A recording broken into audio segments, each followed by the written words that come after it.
back straightaway, and that car just jumped out into it. They rode the wall there for a while and then just hopped out there, but that was well after the impact. Let's see what happened. Oh man, it's just unusual for Kevin Harvick. He just loses it himself. Unless he had a right rear tire or a right front going down. Now watch this car. Oh, it jumps out in that outside lane. And that is the entry of the opening on the back straightaway. Here's where he loses it, loose off the corner, and then gets both ends of the car, and there's no saving that now, Rick. No, there's no saving it. And Kevin was squeezing the gas. I mean, he was trying to get all there was to get, and you know, again, changing just right side tires changes how the car drives, particularly in the first 5-10 laps. Well, and he had to go. He was running fourth. We're coming up on 10 to go here. Take a look at this right here. It's got the wheels turned to the right, and the car just jumps over in the opening. It's like, where am I at? Jumping to safety right there after all that. One more look at it, and then Menard and Carl taking evasive action down to the inside. Let's not forget, Kevin Harvick had a problem with his neck earlier in the day, and then, you know, hopefully that didn't compound it. That's a good point, Ricky. And he's had, 160 laps in the truck earlier today.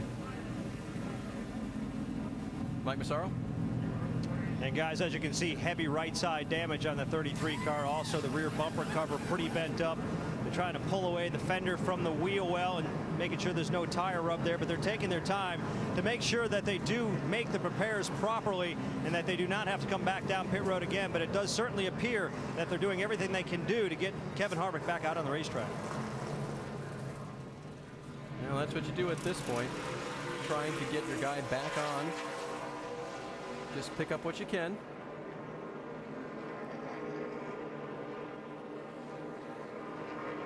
All right, so this is Matt DiBenedetto's car. We just talked to Matt. He is not in there at all.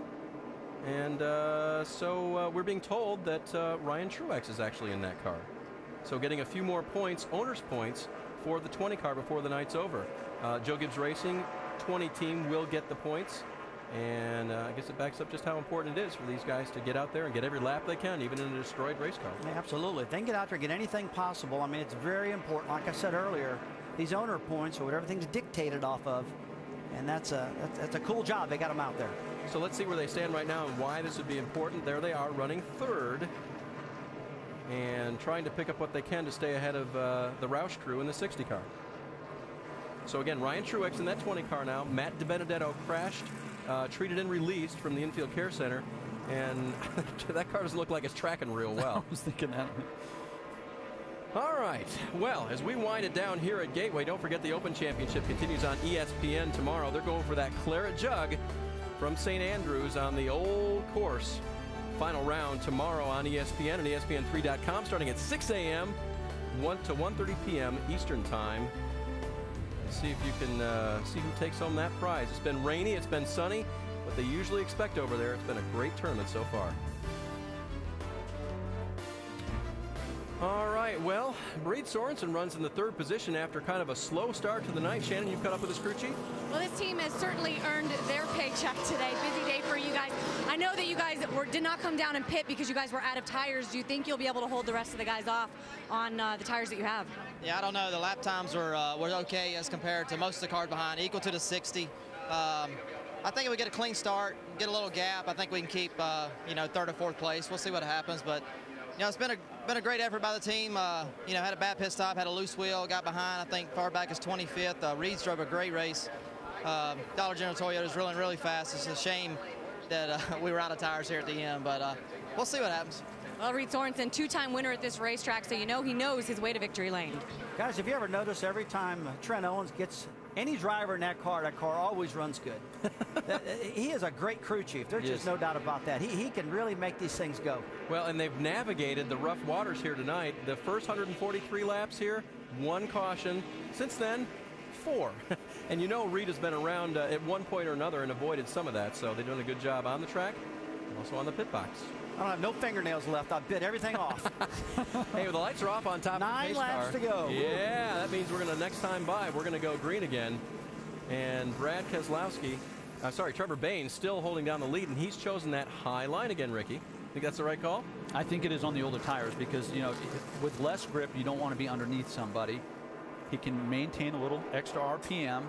hopefully fight Keselowski off on the exit of the turn. That's the only chance he's got, I think, Rusty. I think that Brad Keselowski is going to have to look like John Force on the restart coming out his front straightaway and get a big jump on him. That's exactly right. Michael Waltrip just told his young driver, said, look, I want another restart like what you got just a moment ago. You gave me a great restart. Now give me that. And then give me about 7 qualifying laps. All out, all you can drive. You got the high side. If you'd have chosen the inside, you would have given the 22 and 60 the spots away. You got the high side. Now give me that restart and those qualifying runs. And of course, the knock on Bain lately has been finishing races. Can he finish it in the highest fashion possible here tonight as the pace car has pulled off? Trevor Bain, 19 years old, leading the field to the green. He'll have the restart. Everyone sort of edging and bunching up. Let's see if he can outpace Keselowski to turn 1. Green is back out. Nice start. That's a good start. Brad Kay's going to pull back even, almost going into the corner. Here's Bain looking for that momentum on the outside. He gets a little high, guys. Oh, he drives it up high, yeah. Yeah, you're right, Rusty. He carried too much speed into the corner. And he's going to lose 2 spots, 3 spots. Carl Edwards goes by. There's Sorensen. Brad Keselowski takes over. It's going to get busy here. Nearly 3 wide going in. Menard backs out, thinks better of it. Stephen Wallace down to the inside in the 66. And now he's going to touch Trevor Bain coming out of the corner. There's still 3 wide. Wow. Lots of contact. Justin Allgaier holds his spot. He now gets past. Bain going backwards. Wallace to the inside in turn 1. That was nearly big, guys, and Allgaier has damage. He's smoking. Yeah. I'm not for sure it's over yet. I don't think it is. Oh, Allgaier bounces off the wall. Here's Stenhouse. Josh Wide's going to the inside in the 7. This all happening with 7 laps to go. Yeah, we've not given Josh Wise much attention. He deserves it. He's having a great run, charging up through here. Stayed in the background all night long. When it came time to go, Josh Wise pushed the button, and now Allgaier and Taylor Malsom around. Joe Nemechek slams the inside wall hard. You could tell something wasn't right with the 12 car. There was smoke after that little contact there. The 3 wide off of turn number 4, and Allgaier has that nose really crunched in on the 12 car now. Boy, I saw some guys making moves at that end that were very controversial moves. They never got away from it. And I just go back all the time. The last 10 or 15 races, look, this baby's not over till it's over. If you turn that channel off, you've done missed something. I'm telling you, it's happening at the very end. Happens every single week. And Taylor Malsom appears to have gotten out of that one fairly clean. Joe Nemechek, not so much. He went down to the inside and took a pretty good shot on that inside wall. We're done. And that's Joe talking. Done for sure. As the safety crews now go attend to Joe. Okay, let's look at what happened to Justin Allgaier here. Here he is, Menard on the inside in that 98. Here's Allgaier on the outside. Bang! Off the wall. And then as I get down into the turn, this is what the big one was Left about. rear tires flat, guys.